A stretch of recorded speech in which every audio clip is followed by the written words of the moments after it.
Bluecast, Budi Luhur Podcast.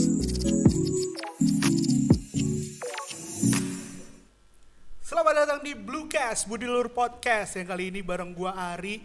Yang kali ini gua mau ngebahas tentang prodi yang lagi naik daun nih. Banyak banget yang ikut, banyak banget yang masuk.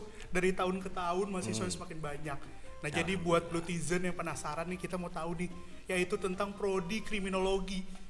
Tapi gue gak sendirian, karena gue sekarang ditemenin langsung sama Kaprodi Kriminolog yang katanya seumuran nih sama gue nih. Yaitu udah ada bareng sama gue, yaitu Mas Luki nih. Apa kabar Mas? Kabar baik, alhamdulillah. Mas Oke. Fahri. Mas Fahri. Mas Fahri. Nah jadi sekarang kita mau ngomongin tentang kriminologi nih Mas. Oke. Nah jadi tapi sebelumnya kita basa-basi dikit Iya, nih. iya, iya. Mas sekarang lagi sibuk-sibuk apa nih Mas? Kesibukannya masih sebagai kaprodi ya. Oke, benar karena iya baru. Baru dan masih aktif di luar juga, membantu di Polda Metro ya, sama sedang merintis bisnis di industri kreatif. Industri kreatifnya tuh kayak lagi bentuk gimana nih Mas? Kita sedang membatik ya. Wah, Kita cantik sedang gitu. cantik pakai cantik enggak. Kita lagi membuat edukasi tentang pencegahan kejahatan. Yang pertama terus tentang gaya hidup sehat sama pemberdayaan perempuan. Oke, Jadi kita benar-benar. menggunakan kanal namanya Kriminaloid dan alhamdulillah juga kita sudah berbadan hukum. Oke, emang kadang kan belakangan ini banyak banget tentang kekerasan seksual, apalagi di Yes, lingkungan betul. pendidikan ya Mas. Belakangan ini kan sering banget. Apalagi dunia digital kayak gini kan orang-orang kadang udah nggak aware lagi ya. Kita posting foto lagi kayak begini pun bisa di fake muka Mas iya, jadi benar-benar. badan saya, muka saya jadi badan Bisa Mas. ditukar Iya. gitu ya, bisa di ini. Nah, tapi kalau kita ngomongin masuk ke tentang si kriminologi ini, kan ini sebagai prodi. Nah, Yes. terus kalau untuk nanti itu di dalamnya itu mempelajari tentang apa sih Mas sebenarnya kriminologi itu? Kita mempelajari tentang yang pertama tentang pelaku kejahatan. Oke. Yang kedua adalah korbannya, yang ketiga adalah tentang tindakannya atau kejahatan itu sendiri dan reaksi masyarakat. Jadi keempat itu kemudian dibalut dengan berbagai teori, konsep, terus kemudian bagaimana upaya pencegahannya, jadilah prodi kriminologi. Dan satu juga bahwa Krim BL itu prodi kriminologi termuda di Indonesia. Oh, termuda ya? Yes, kita cuma ada dua awalnya. Iya. Yang pertama di UI dari tahun 1970-an, terus kemudian di UIR di Universitas Islam Riau. Oh, di Riau, ya. Di tahun 2005 dan alhamdulillah di Krim BL itu tahun 2013. 2013 itu Tapi angkatan pertama Iya, tuh. angkatan pertama itu 2014. Oh, di 14. Karena kita agak akhir waktu itu. Oke. 2013 akhir. Nah, terus kan emang belakangan ini lagi banyak tuh tadi yang kekerasan seksual dan Yes. lain-lain tuh. Kalau di kriminologi tuh apakah tentang hukumnya Ya.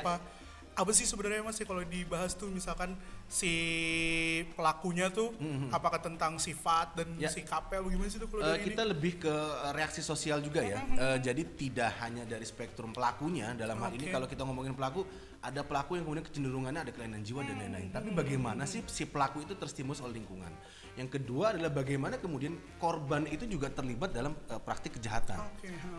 Misalnya gini deh, kita ngelihat di medsos gitu ya, ngelihat, Iya. wah iseng nih ngomentarin, nyebut merek boleh nggak sih? Nggak apa-apa Kiki sebutnya. makan pentol nih.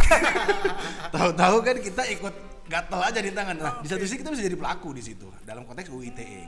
Yang ketiga adalah bagaimana kemudian reaksi kita bisa menimbulkan reaksi berikutnya di masyarakat. Saat kita misalnya teriakin ada maling gitu, kita terstimulus ikutan ngejar atau bahkan bakar-bakar, kita terstimulus, kita juga bisa menjadi pelaku. Yang ketiga adalah perbuatan itu sendiri. Dan jadi keempat, jadi kriminologi itu mengkaji terkait dengan keempat aspek tersebut. Oke, nah nih kalau tadi kan kita udah ngomongin sedikit tentang kriminologi ya. Aku mau lebih dalam lagi sedikit deh Mas. Makin dalam lama-lama nih ya kita. Iya, kita mau berenang Baper. lebih dalam nih. Baper lah gue nanti. Kita mau ngomongin tentang kalau dari kriminologinya itu sendiri, apakah di Budi Luhur ini terbagi lagi menjadi konsentrasi Yes. lagi atau gimana nih Mas? Ya awalnya memang kita cuma ada dua, Oke. tentang jurnalistik sama cyber. Tapi karena permintaan dari industri, akhirnya kita sekarang membuka tiga. Jadi tiga. ada cyber crime, crime journalism, yang ketiga adalah manajemen security. Karena begitu kita masuk ke industri, ternyata kriminologi itu dibutuhkan hampir di semua lini. Bagaimana kemudian kita mengamankan suatu aset, bagaimana kita mengamankan gedung gitu, atau ya kita kecil deh parkiran aja deh, helm itu aja bisa hilang di Bener sih, parkiran bisa BL. jadi kejahatan. Jadi intinya adalah ketiga hal itu yang paling relate di kehidupan kita sehari-hari. Oke, jadi kalau ditanya bedanya tuh dari tiga tadi tuh cybercrime, terus si manajemen security sama jurnalism si criminal journalism Iya. itu apa sih Mas yang bedainnya? Ya, cybercrime itu adalah jawaban bahwa sekarang era digitalisasi itu semakin marak ya.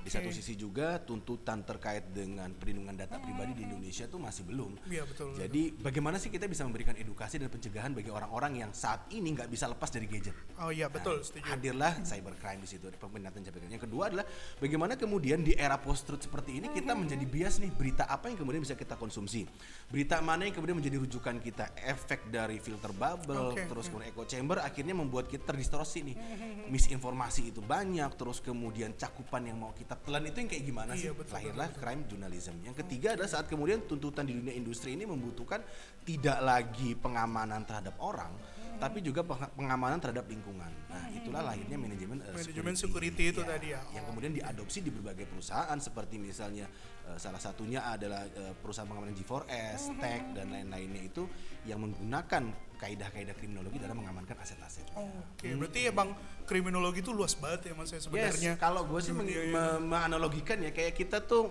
mengaca gitu. Ada apa namanya front stage-nya, ada sisi depan itu yang dikaji sama ilmu-ilmu umum. Tapi backstage-nya adalah hal-hal yang kemudian dikaji oleh kriminologi. Kalau almarhum Porfoni mengatakan bahwa kriminologi itu the king without country. Jadi kita bisa masuk mana aja. Oke, bisa masuk bantu semua ya dari semua lini itu. Oke, nah ini kalau tadi kan udah karena kita luas banget nih kriminologi. Tapi kalau untuk kriminologi budi luhur, Mas tuh mau nggambarin sebagai prodi yang gimana sih sebenarnya? Ya tentu pasti yang market minded banget ya kita ya. Saat kemudian kita berusaha mengadopsi 60% itu praktik dan 40% teoretik.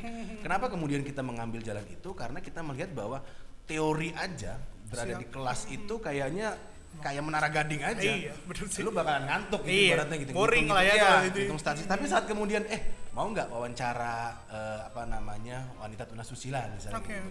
Mau nggak kita ke penjara? Mau nggak kita melihat anak-anak yang bermasalah dengan hukum ABH? Mau nggak misalnya kita melihat bagaimana kemudian sitaan-sitaan negara itu dimanfaatkan dan kemudian balik lagi ke dalam pajak negara? Hal kayak begitu kemudian kita elaborasi nih.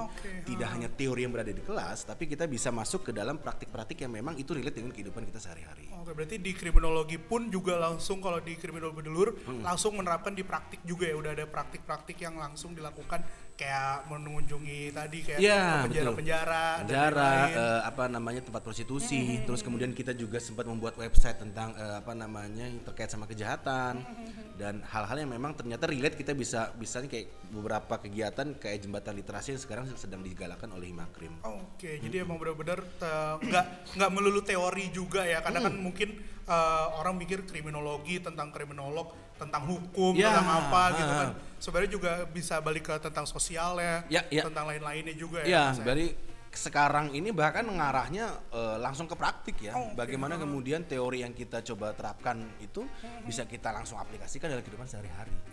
Jadi kayak gitu. Nah ini sebenarnya pengen tahu juga nih, si kriminologi nih, kalau tadi kan praktiknya tuh sebenarnya lebih detailnya tuh sekarang selama ini udah jalan dari tahun 2014. Apa aja sih sebenarnya yang udah dilakukan selama kuliah praktiknya itu ngapain aja sih Mas sebenarnya biar Blutizen yang baru yang mau masuk nih tahu nih, oh ternyata ada serunya juga gitu loh di kriminologi. Yang paling monumental, monumental bahasanya dia. Orang-orang lawas gitu ya. yang paling kolosal ya. yang paling ditunggu-tunggu gitu banget adalah kita kalau kunjungan ke Nusa Kambangan. Ke Nusa Kambangan tuh. Karena itu udah menjadi kegiatan rutin kita per 2 tahun dan itu sangat ditunggu-tunggu. Kenapa ditunggu-tunggu? Karena pertama adalah Nusa Kambangan itu menjadi momok gitu atau kita sebut sebagai Alcatraznya Indonesia lah. Jadi saat kita bisa menginjakan kaki ke sana, anak-anak tuh kayak penasaran. Bukan penasaran pengen jadi penjahat ya, tapi bagaimana sih kehidupan orang-orang dalamnya gitu ya. Diamankan dengan standar maksimum security yang ada di Indonesia. Karena nggak pernah ada penjara-penjara selain di Nusa Kambangan yang menjalankan maksimum security. Terus kemudian kita ke Lido di Nusa Kambangan, di Sukabumi. Saat kemudian residen rehabilitasi. Terus misal kita ke lapas anak dan lapas perempuan untuk menyelenggarakan berbagai event, edukasi dan lain-lain. Terakhir itu kita sempat ke forensik di Mabes Polri. Itu bagaimana kemudian dari barang bukti yang belum diolah kemudian bisa menjadi bukti di pengadilan. Jadi emang udah sering banget lah ya, hampir setiap semester. Udah langganan lah. Jadi kita kayak kalau ke lapas itu udah kayak keluar masuk aja. Datang aja gitu bukan ya. Bukan narapidana ya. Nah, tapi kan ini biasanya nih untuk Blutizen yang calon-calon mahasiswa adalah mikirin tentang dosennya nih. Dosen-dosen di kriminologi nih kalau menurut Mas ini sekarang gimana sih? Apakah takutnya pada killer-killer apa gimana main tentang ngomongin hukum kan? Gimana deh Mas menurut Mas kalau dari gimana sih kriminologi budi luhur nih tenaga-tenaga pendidiknya? Ya, gua pikir sih sama lah dengan Universitas Budi Luhur secara umum tapi tentu dosen-dosennya juga relate dengan mahasiswa dan jangan khawatir juga standarnya juga akan beda. Karena nggak bisa dipungkiri awal mula kriminologi itu ada kan di UI. Berarti dengan kata lain kita juga dari lulusan-lulusan sana. Jadi secara standar kualitas juga nggak akan jauh beda. Yang kedua adalah dengan dosen yang juga ada dari praktisi itu bisa memperkaya lagi bahwa krim itu tidak hanya teoritik. Tapi praktiknya kita juga ada tadi ya dikuatkan juga. Yang ketiga adalah dosen-dosennya juga masih seumuran Mas Fahri. Waduh, masih muda-muda. Ini Mas Fahri yang tua, saya yang muda ya. Jadi masih muda-muda juga Mas. Dan dengan muda-muda itu lebih masuk ke para mahasiswa. Bener banget. Jadi nggak usah takut lah ya, takut bosen, takut killer kan, yang kayak cuma ngejelasin doang. Gitu, ternyata bisa dikurangin. Tapi ketegasan itu pasti ada ya. Pasti tapi ya. Jangan kemudian ditafsirkan bahwa kita itu killer. Pendisiplinan itu pasti ada sesuai dengan ciri khas dari cerdas berbudi luhur. Bener banget. Nah, ini untuk terakhir nih, coba. Udah terakhir sih. Gue masih mau lagi. Mau panjang lagi ya, kita bisa ada waktu lagi nih 11 jam lagi. Kita mau tahu dong Mas, kalau untuk Mas nih ngeyakinin gimana sih untuk anak-anak yang mau masuk ke jurusan kriminologi itu harus punya suatu hal apa sih sebenarnya? Apakah dia punya kemampuan apa yang bisa mau mendukung dia masuk ke kriminologi ini? Karena kan kalau misalkan di ekonomi kan orang pasti mikirnya, yang jago matematik nih yang masuk ini. Nah kalau dari Mas yang terakhir nih, kriminologi itu harusnya yang seperti apa sih yang masuknya nih? Anak-anaknya seperti apa gitu? Anak-anaknya seperti apa ya? Agak susah ya. Apakah syarat harus tawuran dulu? Enggak lah. Tapi maksudnya adalah saat kemudian lu masuk krim, berarti lu harus punya passion untuk menganalisis sesuatu. Melakukan investigasi. Misalnya gini deh, gua rasa semua orang itu pasti pernah berbuat jahat atau nggak usah berbuat jahat ya, pernah bandel deh atau pernah nakal deh. Saat kemudian lu pernah melakukan itu, harusnya lu terpantik bahwa gimana sih caranya suatu saat gua harus menjadi baik. Nah, proses menjadi baik itu mengenali siapa diri kita, mengenali bagaimana korban yang kita kemudian saat kita menjadi pelaku dalam tanda kutip gitu ya, dan kejahatan yang kita lakukan itu ternyata impact-nya banyak. Jadi kalau menurut gue syarat untuk bisa masuk ke krim itu ya menjadi orang yang memang tertarik dengan dunia kejahatan, menjadi orang yang kepo gitu, sekarang bahasanya kepo ya. Betul, kepo. Yang tapi juga jangan gibah gitu ya. Yang kepo, yang keempat adalah saat kemudian lu bisa melakukan analisis secara baik secara angka ataupun secara narasi. Karena di kita ada anak yang takut, gue takut angka, takut ini. Ternyata di kriminologi itu ada angka-angka karena kita ada statistik. Iya. Jadi bagi lulusan SMA, SMK, paket C ataupun ya teman-teman dari madrasah dan lain-lain, silakan aja masuk ke krim karena syaratnya kita sangat kalau bahasanya FISIP itu mungkin egaliter ya. Kita nggak ada strata sama sekali di dalam konteks pendidikan. Saya rasa juga di Budi Luhur seperti itu. Dan yang paling penting adalah kalian punya passion yang sama untuk kemudian bisa melakukan pencegahan kejahatan tidak hanya bagi diri kalian sendiri, tapi bagi masyarakat dan terutama adalah bisa ikut menekan angka kejahatan di Indonesia. Itu dia tuh. Luhur banget gue ya. Pokoknya harus tetap cerdas dan berbudi luhur ya. Bener, Mas Fahri, keren. Pokoknya betul banget. Jadi itu dia tadi kita pembahasan tentang kriminologi nih. Tentang tadi kan udah tentang si jurusan-jurusannya, tentang program studi yang ada, konsentrasinya. Nah tapi sebelum mengakhiri nih, kan pasti juga banyak banget pertanyaan-pertanyaan anak muda. Prospek kedepannya kalau gue udah lulus nih dari kriminologi, jadi apa sih sebenarnya Mas? Alhamdulillah beberapa lulusan kita 2014 itu bahkan sudah diterima di kepolisian, diterima sebagai sipir juga di lapas, terus kemudian ada juga beberapa itu diterima PNS sebagai analisis sama perusahaan swasta di bidang pengamanan, di bidang integriti. Jadi ada salah satu fenomena menarik ya. Jadi saat kemudian ada bank pengen merekrut pegawainya itu kemudian nge-DM salah satu mahasiswa kita, di kriminologi itu belajar tentang kuncian uang gak sih? Tentang frauding gak sih? Dan itu menjadi kajian kita juga. Jadi kita coba untuk menawarkan berbagai kebutuhan-kebutuhan di dunia industri dan mudah-mudahan kedepannya bisa terserap secara maksimal di sana.